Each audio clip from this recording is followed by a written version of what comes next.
Just be happy with who you are. Just be happy with who you are. Just be happy with who you are. Hi and welcome. We're now into Chapter 8. This is the feeding and eating disorders and sleeping and wake disorders. Now I'm going to do these in two separate videos, just so you know. I'll do the feeding eating in one video and sleeping wake disorders in another. Isn't it surprising that in Canada, a country of plenty, that some people would starve themselves, even starving themselves to death?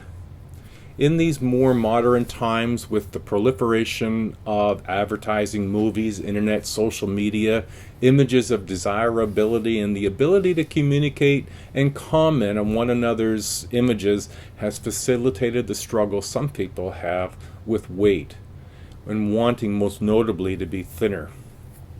Some dysfunctional and unhealthy choices are exercised, binging and purging. Extreme maladaptive eating patterns are the focus of the first part of Chapter 8.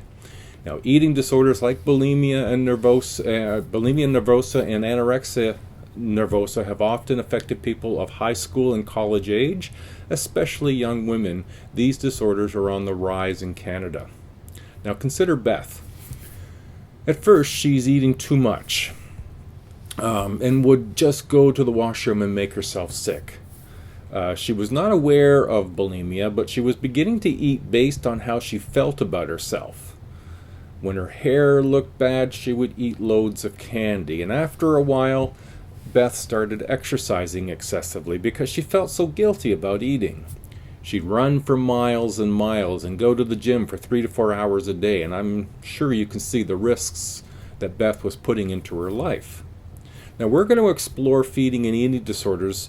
We'll go through the descriptions, theoretical perspectives, and treatments first in Part 1.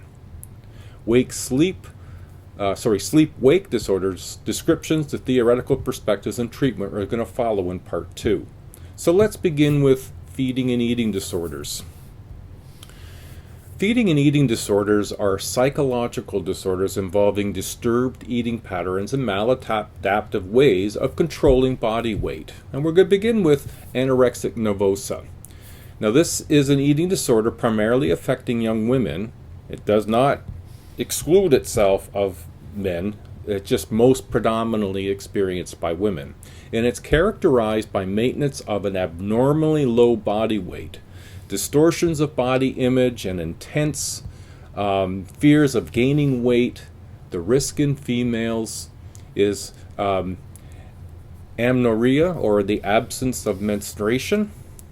And another risk is osteoporosis or calcium deficiency resulting in brittle bones. Now, this can be a huge issue. I'm sure most of us have probably had some awareness of anorexia nervosa, but until you've actually seen somebody who's close to you as a family member. My sister experienced a few years of anorexia nervosa. She's 5'10" and weighed 84 pounds at her lowest weight.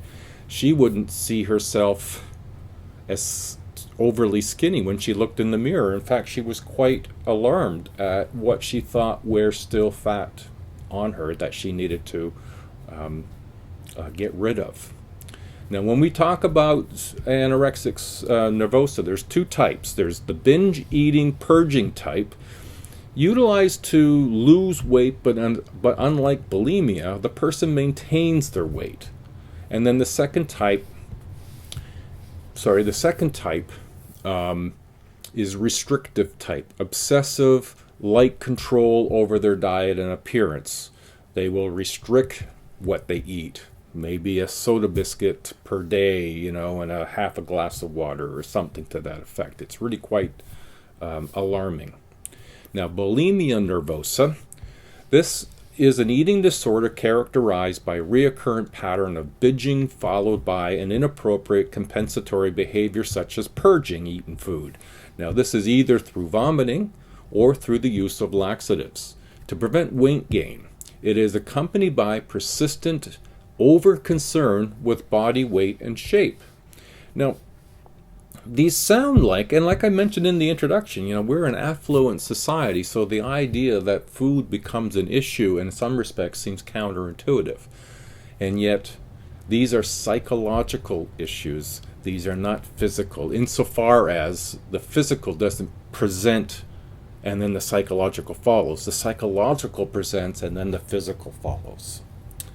Now, binging, like a lot of things, we probably get a grasp on what binging is. People with bulimia nervosa may cram thousands of calories during a single binge, and then attempt to purge what they have consumed by forcing themselves to vomit. The medical complications of bulimia, repeated stomach acids being that are running through the esophagus from repeated vomiting, can cause skin irritations, blockages of salivary ducts, decay of tooth enamel, and dental cavities. Pancreatitis, this is the inflammation of the pancreas. Abdominal pains from these cycles of eating and binging, potassium deficiency producing muscular weakness, cardiac irregularities, and even to the extreme of sudden death. Now, the causes for anorexia and bulimia, well, it involves a very complex interplay of a host of biopsychosocial. Now, listen to that term there, biopsychosocial factors. So there's a biological component, a psychological component, and a sociological component. Increasingly, researchers are finding that eating disorders arise when underlying genetic and neurobiological vulnerabilities interact with the social pressures felt by young people that lead them to put a high value on their physical appearance, especially their weight. The sociocultural kind of perspective is that eating disorders appeared more frequently in North America. Social expectations for women, and even men, to match with the unrealistic standard.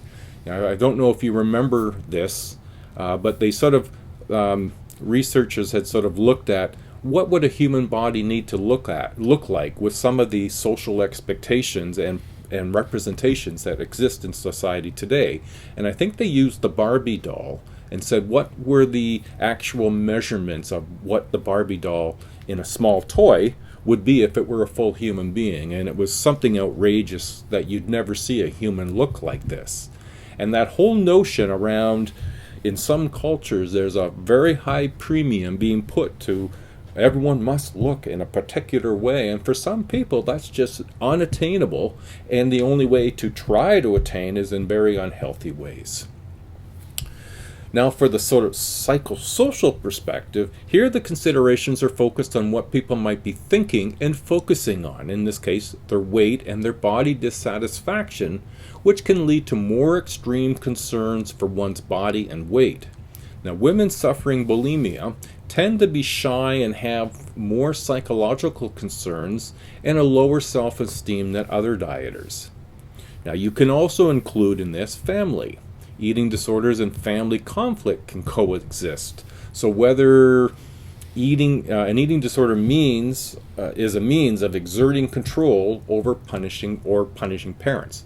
So in some people's instance, the family dynamics can influence the one thing that we can control is what we put into our body.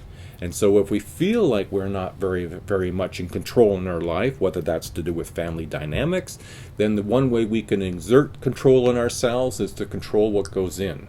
Or, alternatively, as a way of punishing our parents. And that's the sort of element that gets included there. Now, biological, neurotransmitter serotonin and other reward centers are considered important to understanding bulimia, especially. The relationship between increasing serotonin and decreasing binging is promising. Now, other neurotransmitters in eating disorders are being further explored as the role of impulsivity.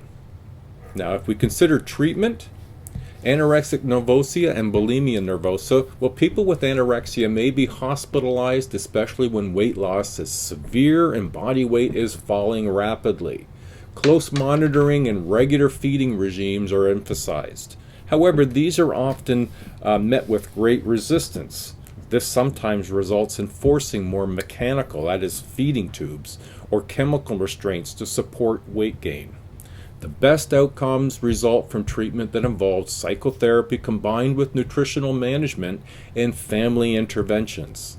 Now, other therapies that benefit patients with eating disorders are cognitive analytic therapy, behavior therapy, and cognitive behavior therapy. And because, as the term suggests, cognitive behavior is looking at the way you think and the way you behave and developing strategies to work your way into a healthier outlook. Behavior therapy is really just looking at changing the behaviors, whereas cognitive analytic therapy is breaking down how we think that supports the inappropriate behavior of binging and eating and managing restrictive diets. So let's break that down a little bit. Cognitive analytic therapy aims at helping patients learn new approaches to their food and eating. Family therapy attempts to identify and resolve any family conflicts or parenting styles to assist the parent. The cognitive behavior management therapy is the pairing of correcting faulty thinking with almost phobia treatment strategies. Binge eating disorder is a separate disorder. It's also known as BED, is an eating disorder characterized by repeated episodes by which binging occurs, but there's not the followed by purging.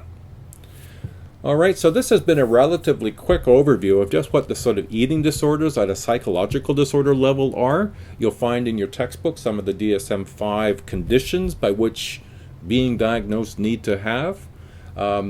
So this is the completion of a review of feeding and eating disorders. You'll find in part 2 video we'll review sleep and wake disorders.